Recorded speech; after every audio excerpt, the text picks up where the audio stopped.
Makanya ketika orang Arab itu nggak rukun, saling baku hantam, saling bunuh-membunuh, itu dipersatukan oleh Islam sehingga mereka bersatu. Padahal mereka sudah ada di tepi jurang neraka. Tadi kan aku sudah ngomong bahwa Tritunggal itu tidak alkitabiah. Karena ketika ditarik ke Alkitab, tidak ada benang merah yang ke sana. Kalaupun ada, itu penafsiran-penafsiran yang itu sudah ada terlalu.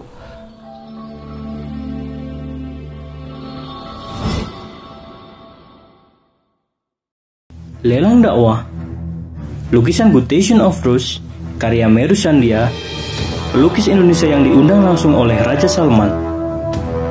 Dilelang dengan harga terbaik yang dananya 100% akan kami pergunakan untuk pembangunan Masjid Terpadu Hagia Sophia, Kota Malang. Dilelang dengan harga 30 juta saja untuk muhsinin yang lebih dulu menghubungi kami.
Paling penting dalam sebuah agama ya, itu adalah tentang mengenal siapa sesembahannya atau Tuhannya itu siapa dan berapa gitu. Itu konsep. Kalau dalam perspektif Islam itu disebut tentang konsep tauhid gitu. Jadi siapa dan berapa gitu. Salahnya para guru-guru ngaji kita kalau mengajarkan itu dia hanya fokus ke siapanya saja. Padahal yang namanya tauhid itu mengunci siapa, berapa. Paham? Siapa itu eksistensinya, personanya siapa. Berapa itu kuantitatifnya berapa. Misalkan dia beribadah kepada Allah, itu sudah tauhid. Iya, durung tentu Allahnya itu berapa gitu ya. Begitu juga dia hanya berbakti kepada yang satu. Ya belum tentu yang satu itu siapa. Jadi siapa dan berapa itu harus dijelaskan. Siapa Allah, berapa satu gitu.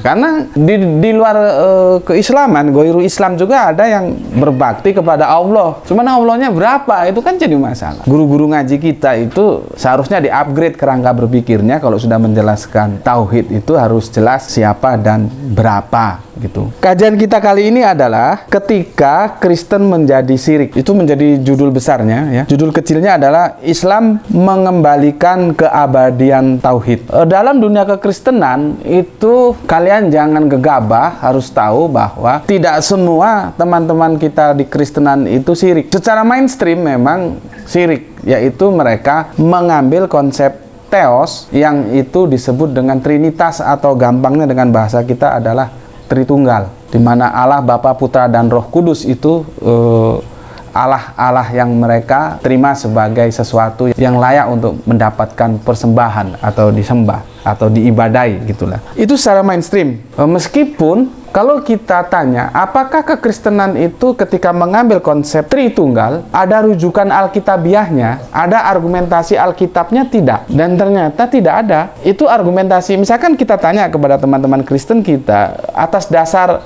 petunjuk yang mana sehingga Tritunggal itu bisa dipegang menjadi sebuah konsep teos yang itu alkitabiah. Nah, itu tidak ada. Karena memang ya lahirnya Tritunggal itu adalah dia masuk dalam konteks sejarah. Jadi tidak serta-merta terus Tritunggal Allah, Bapa, Putra, dan Roh Kudus, enggak. Itu berproses dari yang awalnya tunggal, lalu cikal bakalnya nanti di Konsili Nicea tahun 325 Masehi, di mana di sana ada pengakuan, karena pernyataan dan pengakuan atau mengaku dan diakui itu perlu. Mas Hasan ngaku ya sebagai sarjana ekonomi, itu baru 50%. Dia belum 100%. Supaya 100% kurang 50% lagi mengaku pengakuan, dan harus ada yang mengakui. Pengakuannya itu diterima gitu loh. Baru itu lengkap dia 100% gitu.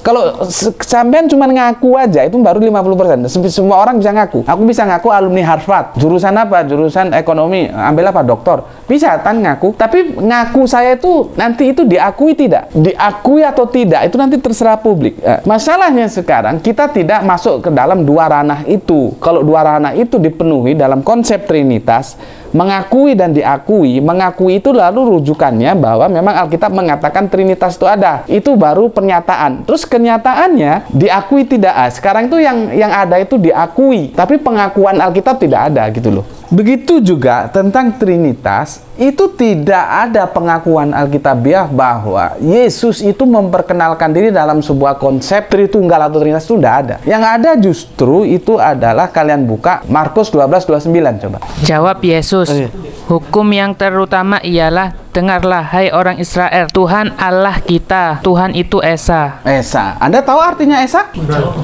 Tunggal, satu ya. Iya. Tidak ada satupun orang yang pernah belajar bahasa Indonesia bahwa Esa itu Tritunggal, kan tidak ada. Jadi itu kalau kita terjemahkan, Esa itu berasal dari kata ini loh. Oke? Ini Ibraniun. Dia masuk ke Arabiun menjadi paham?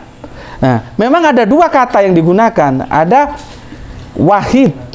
Ini kalau Ibraniunnya itu dia yahid. Sebetulnya ini nggak ada perbedaan, sama-sama mengatakan itu satu, bukan kesatuan. Jadi sebetulnya itu tunggal, Esa itu berasal dari kata ehad ini gitu loh ya. Nah, artinya Yesus tidak pernah memperkenalkan konsep Theos itu Tritunggal, tidak ada. Tapi kalian bisa nggak ditanya, ini aku hapus ya. Kalau dalam Islam itu konsep Theos itu disebut tauhid. Cuman aku nggak ngerti kalau kalian ditanya tauhid itu ada nggak di dalam Al-Quran. Sesuatu yang bisa ditarik kembali, dirunut, ada benang merahnya dengan Al-Quran. Jadi gini loh gampangnya, tauhid itu Alkitabiah tidak. Tadi kan aku sudah ngomong bahwa Tritunggal itu tidak Alkitabiah. Karena ketika ditarik ke Alkitab, tidak ada benang merah yang ke sana. Kalaupun ada itu penafsiran-penafsiran yang itu sudah ada terlalu dipaksakan lah. Yang baptislah kami atas nama Bapa, Putra, dan Roh Kudus, itu bukan konsep Tuhan. Belum lagi kalau kita diskusikan itu ditambahkan kemudian. Ada lagi yang menjadi saksi nanti di surga ada 3 gitu ya. Air, roh, dan darah, itu tambahan semua. Nah sekarang kita sudah berkata bahwa konsep Trinitas atau Tritunggal itu tidak mengakar kepada Alkitab, dan Yesus ternyata menggunakan sebuah pernyataan yang itu sudah disampaikan oleh Musa, Kanjeng Nabi Musa beberapa tahun lalu di kitab Ulangan. Sema o Israelu Yahweh Elohenu Yahweh Ehad. Dengarlah orang Israel, Tuhan Allah kita, Tuhan itu Esa. Esa itu tunggal. Jadi Kanjeng Nabi Isa atau Yesus itu melanjutkan apa yang sudah diajarkan oleh Kanjeng Nabi Musa. Begitu juga nanti Kanjeng Nabi Muhammad di dalam surat Al-Ikhlas. Yang aku mau tanya, kalau kamu ditanya, ada nggak konsep ketuhanan yang itu tauhid, itu sungguh-sungguh digaransi itu bisa disandarkan atau memang ada benang merahnya dari Al-Quran. Itu kalian tahu nggak? Itu masalahnya. Jadi ya belajar Kristologi itu belajar dua komunitas keimanan yang itu kita harus siap bongkar pasang. Makanya ilmu Kristologi itu bukan ilmu yang sembarangan sebetulnya. Seharusnya kan, cuman kan repot juga ya. Seharusnya di setiap masjid-masjid itu harus ada kajian Kristologi minimal lah. Kasih waktu alokasi 10%. Tapi sekarang apa ada di masjid-masjid Kristologi? Nggak ada. Padahal kalau kita lihat sejarah, dakwah Kristologi itu pertama dilakukan ketika komunitas Islam diperintahkan Kanjeng Nabi untuk hijrah ke. Jadi hijrah pertama kita itu bukan ke Madinah, tapi ke Abasa. Di sanalah yang dikomandani oleh saudara kita dari Muslim itu dengan nama lengkapnya siapa ya? Ja'far Abi Tholib, masih bersatu nenek dengan Kanjeng Nabi Muhammad. Itu bagaimana Kang Mas Ja'far, gampangnya gitulah ya. Bagaimana Kang Mas Ja'far itu bisa berdialog dengan Raja Najasyi kalau tidak dengan Kristologi? Itu kristologi. Cuman sekarang umat Islam itu terbuai, terlena, tidak kenal sejarah itu, bahwa kristologi itu ilmu yang urgen. Makanya kalian dididik kristologi sama bos kalian, itu baru datang bosnya itu bukan tanpa tujuan. Kenapa? Sekarang era itu terbuka, Facebook ada, YouTube ada, WA ada. Di sana pertarungan akidah itu kan sudah menjadi sesuatu yang biasa. Kalau kalian tidak paham kristologi, bagaimana akan mengikuti pertarungan itu? Itulah tujuannya kenapa sekolah kristologi ini dibuka, adalah untuk memberikan ya wawasan kalian tentang kekristologian itu, sehingga kita diminta untuk berdialog. Yang pertama, kita bisa melayaninya secara akademis. Berikutnya, kita bisa membentengi diri dengan sehingga kalau kita berdialog, kita saling dalam satu kesepahaman gitu loh. Oh, ternyata kekristenan itu begitu, kita paham ya. Begitu juga seharusnya setiap orang ya yang masuk ke dalam ranah comparative religion itu harus mempunyai kepemahaman yang sama. Kepemahaman yang sama itu bukan pahamnya sama, itu bukan. Maksudku saling memahami gitu loh. Masalah nanti yang Kristen tetap Kristen, apa yang Kristen mau masuk Islam atau sebaliknya, itu kan urusan pribadi-pribadi. Tetapi kita punya pemahaman. Oh, Kristen tuh begitu, oh Islam itu begini gitu. Jadi diposisikan agama itu dalam pengetahuan, bukan keimanan. Kalau keimanan nggak bisa didiskusikan. Nah, sekarang aku mau tanya, kalau teman Kristen mau bertanya, lalu konsep tauhid yang diusung oleh Islam itu mengakar nggak? Alkitabiah tidak? Ada rujukannya ke Al-Quran tidak? Terus bagaimana menyangkutnya dengan kata tauhid itu?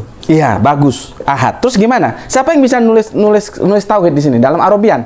Ini tauhid ya. Ini tauhid kan? Ya, ini ahad.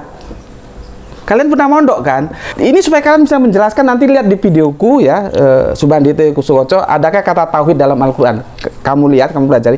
Atau kalau kesulitan, Subandito Kusuwoco tauhid gitu, nanti kan keluar dia kan?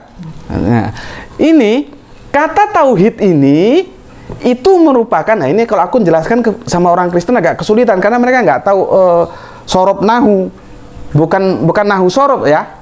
Sorob nahu yang betul. Nahu itu kalimat, sorob itu kata. Mana lebih dulu kata dan kalimat? Kan harusnya kata dulu baru kalimat. Baru ngomongnya sorob nahu, bukan nahu sorob. Dari ahad inilah dia menjadi tauhid. Oke, ini yang namanya tasrif. Tasrif itu pemecahan kata. Ya, pemecahan kata. Dan ini jarang orang tahu juga. Nggak tahu kalian mondok tahu. Ini apa artinya? Satu. Ada nggak arti lain di selain satu? Ini fiilnya ini ya, amr ya. Jadi dia polisemi, dia dua makna. Bisa satu, ini ya. Bisa juga fiil amr, berarti bisa satu, bisa pemersatu karena ini fiil amr. Dua ini dia polisemi. Nah, yang kalian tahu kan cuma satu ini. Qul huwallahu ahad, katakanlah Allah itu esa, tunggal, satu. Karena cuma paham itu. Sebetulnya itu bisa diterjemahkan bahwa Allah itu ngerti? Dengan apa Allah mempersatukan kita semua? Dengan apanya? Kamu ingat di Al-Quran, berpegang teguhlah engkau kepada tali Allah itu bahasa metafor, artinya dengan ajarannya. Jadi Allah mempersatukan kita itu dengan ajarannya. Makanya kemarin sudah aku bahas ketika ada orang bilang bahwa sebuah bangsa itu baik dari budayanya, bukan dari agamanya. Aku bilang, ini lihat tadi videoku sudah aku jelaskan. Agama itu ada di atas budaya, bukan budaya di atas agama. Contohnya ketika orang Arab itu nggak rukun, saling baku hantam, saling bunuh-membunuh, itu dipersatukan oleh Islam sehingga mereka bersatu. Padahal mereka sudah ada di tepi jurang neraka. Surat 3 ayat berapa itu cari. Jadi ahad ini punya dua makna. Bisa satu, bisa pemersatu. Kalau pemersatu berarti objek yang menjadi pembicaraan kita adalah ajarannya. Tapi kalau satu berarti objek yang menjadi pembicaraan kita adalah eksistensi bahwa Gusti Allah ingkang Maha Agung itu tunggal. Oke? Nah, karena dia tunggal, berarti dia tidak berbilang. Nah, sayangnya kita yang sekarang ini umumnya itu hanya diajarkan bahwa ahad ini artinya tunggal, satu. Padahal ini fi'il amr, bisa juga pemersatu gitu loh. Nah, sekarang kalian ngerti kan di sini kan? Dapat ilmu baru nggak? Ini yang nggak diajarkan. Nah, ini nanti di pelajaran bahasa Al-Quran lah ya. Kalau kami ngaji namanya bukan bahasa Arab, ini bahasa Al-Quran. Kalau bahasa Arab itu kamu mau jadi TKW dikirim ke sana, kamu kursus bahasa Arab. Itu bahasa budaya, Aroban. Tapi kalau Al-Quran itu bahasa Arabian. Makanya dia bilang Al-Quran Arabian, Al-Quran Arabiyin, Al-Quran Arabiyun. Artinya rumpun Arab, bukan bahasa Arab. Karena kalau masuk bahasa Arab, dia masuk rumpun budaya. Budaya itu tumbuh dan berkembang. Nggak ada, waduh gue galau amat sih dulu. Dulu tahun-tahun 80-an nggak ada galau itu. Lu ngapain sih sedih? Paling begitu. Lu ngapain sih galau amat? Nggak ada. Itu namanya bahasa budaya, itu dia tumbuh dan berkembang sesuai dengan perkembangan budaya itu sendiri. Kalau bahasa firman tidak. Bayangkan kalau 1 meter itu berubah-ubah, bisa jadi standar enggak dia? Yang namanya standar itu harus tetap baku. Yang namanya 1 meter ya sebegitu itu sampai dulu, sampai sekarang, sampai nanti begitu, nggak berubah-ubah. Karena dia akan menjadi standar. Nah, kitab suci itu akan menjadi standar kebenaran, maka bahasanya tidak boleh berkembang, harus mati. Nah, sekarang kata tauhid itu ditasrif dari ahad. Kalau di sini satu, di sini penyatuan. Tapi aku harus hati-hati menjelaskan sama kalian. Penyatuan yang dimaksud itu bukan Allahnya banyak terus dijadikan satu, bukan. Itikad dalam hatimu yang bermacam-macam itu dijadikan cuman kepada yang satu itu. Siapa? Ya dialah Gusti Allah ingkang Maha Agung itu. Jadi penyatuannya ini penyatuan di kita, bukan di eksistensi Allah. Allah itu orang dia sudah bilang nggak disolat bertebaran. Di Al-Quran itu mengatakan wahidun, kadang-kadang pakai ahad, pakai wahid, dan Al-Quran mengatakan laisa kamislihi sayun, tidak ada sesuatu pun yang menyerupainya. Kalau tidak ada yang menyerupai berarti dia tunggal. Ini banyak yang menyerupai, ini dia nggak tunggal, ada satu dos itu. Kalau ada yang menyerupai dia tidak tunggal. Tapi kalau laisa kamislihi sayun, tidak ada sesuatu pun yang bisa dibandingkan dan disetarakan, bisa disamakan dengan dia. Ketika kata itu kita pahami secara cerdas, berarti dia menjadi tunggal, unik, antik. Jadi kalau kamu tahu barang antik, itu berarti nggak ada di toko, maka disebut barang antik. Kalau banyak di toko, ini nggak antik, ini kamu punya duit bisa beli ini. Yang namanya barang antik itu mesti nggak dijual banyak di toko. Maka Gusti Allah yang menjadi sembahan kita sebagai orang Islam itu adalah ahad. Ini polisemi, mau masuk yang tunggal atau yang satu atau yang pemersatu. Nah, kata tauhid itu tasrif itu pemecahan kata dari kata ahadun ini, ahad ini. Kalau di sini satu, di sini penyatuan. Hati-hati ya, aku kasih garis bawah lagi. Yang penyatuan itu yang akidah dalam hatimu itu loh. Buang semua. Jadi kamu usahakan yang ada dalam dadamu, benak kesadaran dalam otakmu itu dibuang semua. Itu namanya upaya penyatuan. Hanya tunduk kepada yang satu itu. Ini kalau disalahpahami bisa jadi kacau. Objek penyatuannya ini ke manusianya, bukan ke Gusti Allahnya. Nah, jadi kalau kamu ditanyai, ada nggak ini dijelaskan dalam Al-Quran? Ada, cuman kamu harus bisa menjelaskan seperti ini. Ini kalau kalian belajar bahasa Al-Quran bisa ngerti. Di dalam kekristenan, konsep teosnya itu seperti yang aku bilang tadi, mayoritas Tritunggal. Tapi ada yang tunggal, hati-hati sekalian. Yang Tritunggal ini mainstream. Kalau yang tunggal itu satu, saksi Yehova. Dua, Kristen Tauhid atau Unitarian. Ketiga, ini Mormon, Kristen Mormon. Ini tunggal ya, dia menolak Tritunggal. Nah, sekarang yang Tritunggal ini juga bermasalah. Yang namanya Tritunggal ini sedang rame dengan oneness, only Yesus. Ini nggak selesai sampai sekarang. Ini nggak selesai sampai sekarang. Ini nggak selesai sampai sekarang. Sudah berapa lama? 21 abad. Nggak selesai konsep teosnya yang benar yang mana. Menjadi sebuah dilema nggak? Sama aja sampean nyusun skripsi, kan aku kasih waktu nih kalau aku dosennya kan. Berapa? Katakanlah 6 bulan. Ketika skripsi dalam waktu 6 bulan itu nggak kelar juga, oke lah aku kasih toleransi. Tambah 3 bulan. Toleransi pertama. Nggak kelar juga, oke lah tambah 3 bulan lagi, berarti 12 bulan kan. 1 tahun, datang lagi nggak kelar lagi, aku kasih toleransi 1 bulan. Setelah nggak kelar juga, itu kepalanya harus aku ketok itu kan, langsung aku DO. Untuk apa aku punya mahasiswa bloon bodoh. Nah, ini ibarat nyusun skripsi 21 abad nggak kelar-kelar. 21 abad nggak kelar-kelar. Saudara kita Kristen itu masih bertarung di sini, ya. Ada yang Tuhannya Tritunggal, ada yang Tuhannya tunggal. Tritunggal lagi sekarang ini lagi rame antara yang Tritunggal murni, antara yang oneness itu. Jadi begini, semua itu berpijak kepada Yesus. Jadi Allah itu, Bapa itu ya Yesus, Putra itu ya Yesus, Roh Kudus itu ya Yesus. Nah, ini bertolak dengan Tritunggal. Kalau Tritunggal ini antara Yesus, di sini Bapa, ini Roh Kudus, ini beda-beda. Di sini Tuhan, ini Tuhan, ini Tuhan, ini Tuhan, ini eksistensi yang berbeda. Inilah konsep teos mereka, saudara Kristen kita, yang sampai 21 abad, okelah satunya kita kurangi ya. 20 abad nggak selesai-selesai, nggak kelar-kelar. Nah, bagaimana kalau kita nyusun skripsi, waktunya sudah habis, nggak kelar. Ini sekarang coba buka Quran surat As-Saff 35 sampai 39. As-Saff ayat Ya. 35. Ya. Sungguh dahulu apabila dikatakan kepada mereka la ilaha illallah, tidak ada Tuhan yang berhak disembah melainkan Allah, mereka menyombongkan diri. Stop. Jadi Kanjeng Nabi Muhammad itu sudah mendakwakan la ilaha illallah itu, konsep tauhid yang tiada. Dia menafikan semuanya yang ada dalam benak kita itu, yang aku bilang penyatuan tadi. Semua yang ada dalam benak kita itu kita jadikan satu hanya kepada Allah. Yang lain kita buang. Nah, itu sudah disampaikan. Dakwah Kanjeng Nabi itu seperti ini tadi. Apa terminologi menyombongkan diri itu? Satu, menganggap rendah orang lain. Yang kedua, menolak kebenaran. Jadi mereka yang menolak konsep tauhid dari Islam itu bukan tidak tahu, karena ketika sudah disampaikan itu ada samina mereka, nanti ada dua kemungkinan. Samina itu bisa asoina, bisa atokna, bisa kami dengar dan kami taat, bisa kami dengar tapi kami membangkang. Nah, jadi orang-orang yang, jangan kamu kira orang-orang yang syirik itu tidak tahu konsep tauhid, tidak. Mereka tahu tapi mereka menyombongkan diri. Apa menyombongkan diri itu? Menolak kebenaran. Oke, lanjut. Yang kedua. Dan mereka berkata, apakah kami harus meninggalkan sesembahan kami karena seorang penyair gila?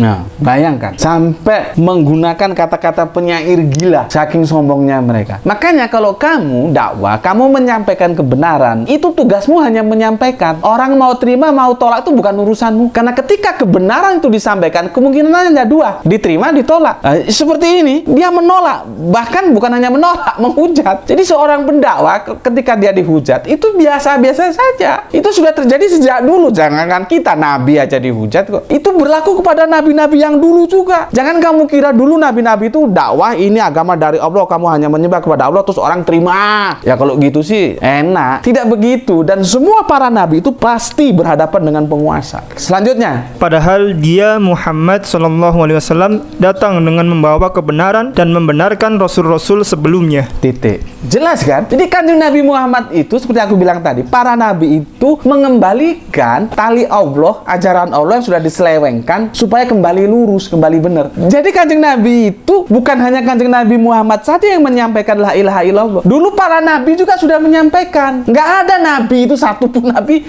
bahwa Allah itu Tritunggal itu nggak ono. Karena itu selama kita sehat berpikir nalarnya waras, menolak Tritunggal itu. Sekarang lanjutkan. Berikutnya 38. Sungguh kamu pasti akan merasakan azab yang pedih. Nah, itu ancaman bagi mereka yang tidak mau bertauhid. Justru di ayat lain semua dosa itu akan Allah ampuni, tapi dosa syirik tidak ada ampun. Oke, yang 39. Dan kamu tidak diberi balasan melainkan terhadap apa yang telah kamu kerjakan. Jelas ya? La ilaha illallah. Tiada sesembahan selain Allah, hanya Allah. Sekarang kalian buka Ulangan 64. Dengarlah, hai orang Israel, Tuhan itu Allah kita, Tuhan itu Esa. Nah, ini era kenabian Kanjeng Nabi Musa. Allah itu Esa, Allah itu tunggal, bukan dengarlah hai orang Israel, Tuhan Allah kita, Tuhan itu Tritunggal. Oh, bisa dilempari batu sama orang Israel. Nah, itu dikutip kembali, disampaikan kembali oleh Kanjeng Nabi Isa. Sekarang kalian baca Markus 12:29, Perjanjian Baru. Jawab Yesus, hukum yang terutama ialah, dengarlah hai orang Israel, Tuhan Allah kita, Tuhan itu Esa. Nah, sama nggak? Sama kan? Dikatakan Esa. Itu sesuatu yang